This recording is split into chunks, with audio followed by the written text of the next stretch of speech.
All right. So our next guest is our keynote and a good friend of mine, and I'm so excited to invite her up here tonight. She's a game changer and a trailblazer, and I'm not reading her bio right now. I'm just saying things that I want to say. She has a huge following of amazing millennial fans and young audiences, and she's been working towards making her philanthropic engagement as just a natural extension of who she is and what she's about. She serves as an advisory council member for Invisible Children, an investor to Uber, StyleSeat, and an advisor to Soundtracking. And she's a partner at CrowdRise, a crowdfunding platform built to raise money for a cause. She has raised over $300,000 through social media engaging millennials. And she's a board member of F-Cancer and Pencils of Promise. I'd love for you guys to help me in welcoming Sophia Bush.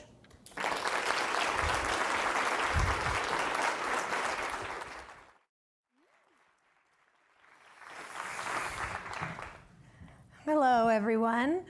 So I'm obviously the last speaker of the evening, so as you can imagine, I've been in a panic all day. You've all been listening to people talk all day, so I'm guessing everyone is not only in a food coma, but a little tired. So can I be clearly a West Coaster right now and ask everybody just to take a deep breath, like, okay. So I know it's a little yoga class, but I think it makes all of us feel better, myself included. So I want to talk to all of you here about, again, buzzword, millennial engagement, and what that really means to me when I take it out of the sort of dictionary definition and into the personal space is, how do you walk into the fire? How do you engage people to be motivated to want to be a part of your core audience? Because it's not a one-click wonder, quick read through, oh, okay, that's what they're about, and never visit again on the internet. At least not for me, and I'm guessing not for any of you in your business or in your nonprofits. So if we want to talk about driving all these happy-looking people here on my slide, I have to talk to you about what it is that really drives me. So if any of you Googled me, I'm sure you read that I'm an actress who's done this TV show, and I also work with some organizations, as Azita mentioned. But where the notion of engagement comes from is sort of a longer history for me. It started at 6 when I tried to start a beach cleanup crew on Saturdays with friends from school, and my mom had to sit me down or, look at me kind of like this and say, sweetie, I hate to break it to you, but none of your friends want to clean up the beach on Saturday. They want to watch Rugrats. And I'll go to the beach with you, but it's just us. And that sort of held true through all of my schooling. By the time I was at the University of Southern California, I was a philanthropy chair at the school 2 years in a row and really enjoying it. And then suddenly my world got rocked because I got a dream job. I booked a TV show and I was 21 years old, and I uprooted from LA and I moved to North Carolina and had a lot more of those big conversations about what can we be doing and what fundraisers can we run as a cast and crew, and how do we motivate people in our community? What do our schools look like? But as the show developed, I felt the lens of sort of people's eyes, the eyes of people I don't know, turning in on me, and it was scary. I'm totally petrified talking in front of all of you right now, so hey, thanks for being so nice. Usually it's me and the camera over there and not a whole lot of other people. So when it started to feel personal, I really pulled back. And I did as little as I could to put any of myself out there because it felt strange. So when Twitter began, I creeped around on it, but I didn't use it. I sort of didn't understand why all these, what I thought at the time, self-centered people were posting pictures of their food. And cut to present, I'm as big a fan of food porn as anyone. I stalk Neil Patrick Harris's Instagram to see what he's eating for breakfast. It's fine. But I didn't quite see a point for me because of what I was afraid of. And then in 2010, all of us watched in horror as the Deepwater Horizon spill and sinking of the oil rig just unleashed a fury of devastation on the Gulf Coast. And I'd been a long time environmental activist. And what I realized in that moment when I wanted to talk to more people than the people at my dinner table was that my fear of having my privacy invaded, my fear of the unknown had silenced my voice. And I'm a talker, and I'm pretty loud. And obviously my voice is pretty low, so it carries really far. And all of a sudden, I had this big aha moment, another theme of today, everybody take a drink. And I realized that I had been doing myself a disservice, and that the platforms that I understood to have value were exactly the platforms I needed to be using. So I jumped onto Twitter, I flew down to Louisiana, I was just naturally very controversial because I was talking about all the things that I was seeing that nobody wanted us to know.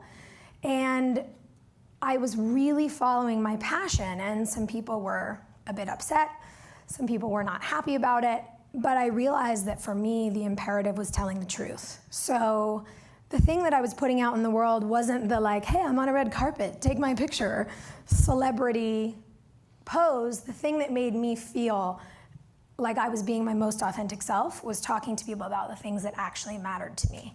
And a lot of people today have talked to you about that for millennials, it's bigger than just our career. It's bigger than getting the right job at the right company and having the salary, all the things that our parents dream for us.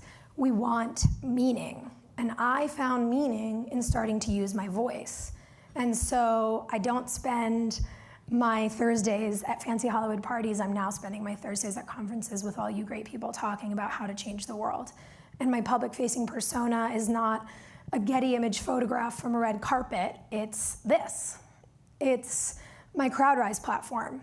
You'll see a couple of the fundraisers that I've done that have been the most important things in my life. And for me, this is my proof of engagement. The fact that in 3 short years, on my own, I've raised $300,000. I have a young audience. My demographic is 12 to 18 and equally as engaged at 18 to 34, which I learned after the fact that someone told me that is a very big deal. So go my fans, they're the best. And for me, I'm not getting $25,000 checks from a donor. I'm raising this money incrementally. My average donation is less than $50.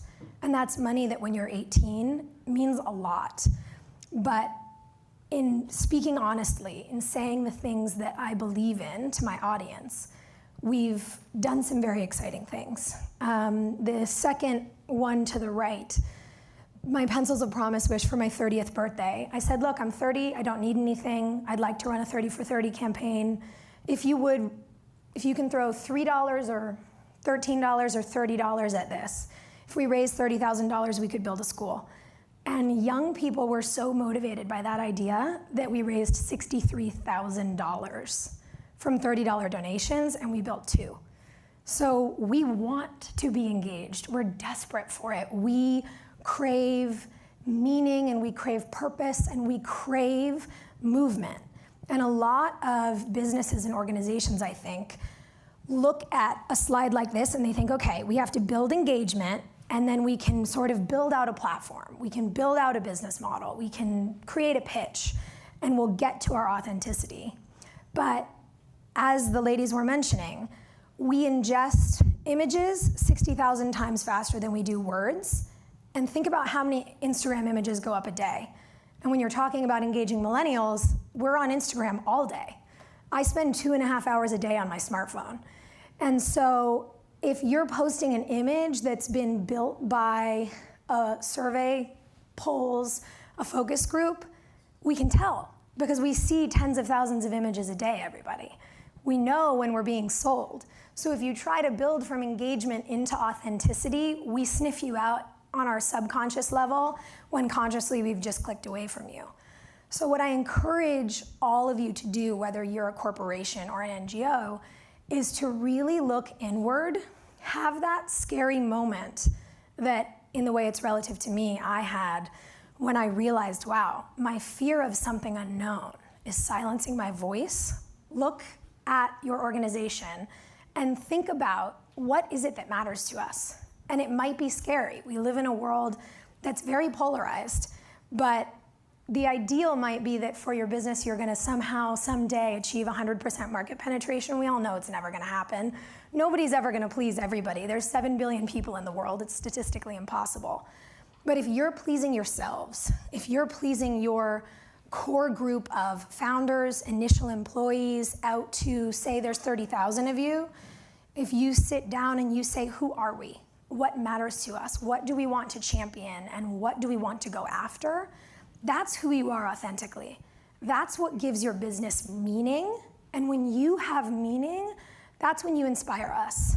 Meaning for me is pushing for education rights for every child around the world, especially girls, because I wouldn't be where I am unless I'd had the education my parents afforded to me.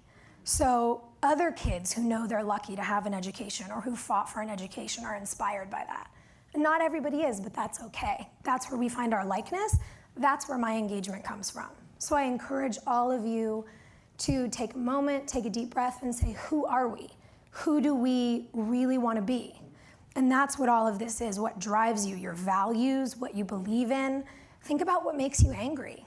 We consume a lot of media, and I know that personally myself, sometimes I'm, here on my iPad mini and I'm scrolling through things and I read an article on Twitter and I'm pissed off. When I hear about something happening to girls around the world, when I hear about a community that doesn't have access to clean water, it angers me because I know how simple those things are and how easily accessible they are. And those are the things I want to fight for. So what do you want to fight for? What makes you angry? What wakes you up in the morning and makes you think, this has to change? Because it's got to come from inside of you. If we're talking about a corporation and you're saying we should hire a PR consultant and figure out what our cause is going to be, guess what? Millennials will call bullshit. We see through it. So find something that ties to you. Find something that means something to you. There's a lot of causes out there. We have over 1.5 million of them registered on CrowdRise, so I promise you there's something that will matter to each of you, and it will be authentic, and that's how you build us. This is an example of a company taking a risk. And when I was thinking about some things I wanted to show you guys, I had that moment. I'm obviously from Los Angeles. I thought about talking about pride, and I went, ooh, I don't really know what my audience is gonna be. And then I thought, there's that fear thing of what if I offend someone? What if I worry someone? Well, this is something that connects to me because of its authenticity as an issue. I believe in equality for everyone in this country. I believe that love is the divine and deciding factor of life. Maybe that's because my parents have been married for 32 years and my dad this Thanksgiving broke down in tears when our families were giving gratitude because he said, I'm just still so grateful that she said yes, and pointed at my mom.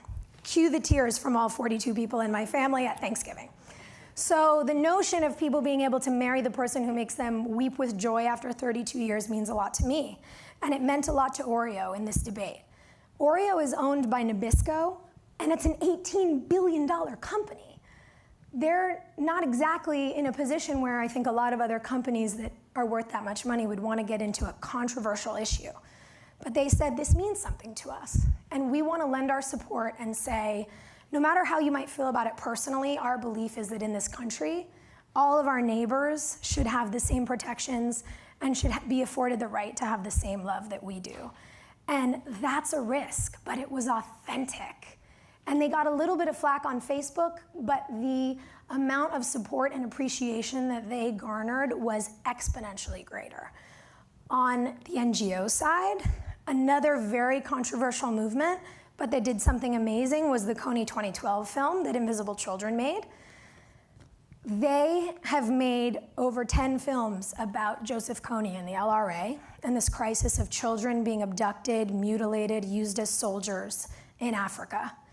Joseph Kony is the #1 criminal indicted on the ICC's list, the International Criminal Court. They've said he is literally the worst man on earth.